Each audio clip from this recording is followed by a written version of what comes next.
मित्रमैत्रिणींनो, मी संबोधी भुजंग वर्ग 7वी शिकत आहे. आज मी तुम्हाला 17 सप्टेंबर म्हणजेच मराठवाडा मुक्ती संग्राम दिनाबद्दल काही 2 शब्द सांगणार आहे. ते तुम्ही शांतचित्ताने ऐकावे अशी माझी नम्र विनंती.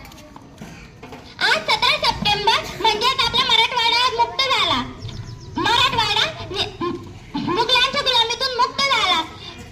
आपल्या अनेक शूर सैनिकांनी आपल्या प्राणाची आहुती देऊन 13 महिने संघर्ष करून हा आपला मराठवाडा स्वतंत्र करून दिला. अशाच आपल्या स्वातंत्र्य सैनिकांबद्दल मी एक काव्य प्रस्तुत करू इच्छितो.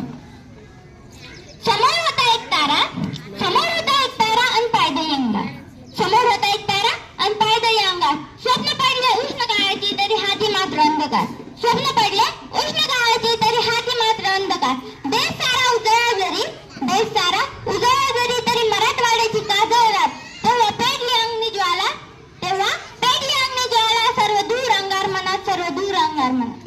13 महिन्याच्या संघर्षानंतर, 13 महिन्याच्या संघर्षानंतर अखेर तो दिवस आला. 13 महिन्याच्या संघर्षानंतर अखेर तो दिवस आला आणि 17 सप्टेंबर रोजी मराठवाडा स्वतंत्र झाला. मराठवाडा स्वतंत्र झाला.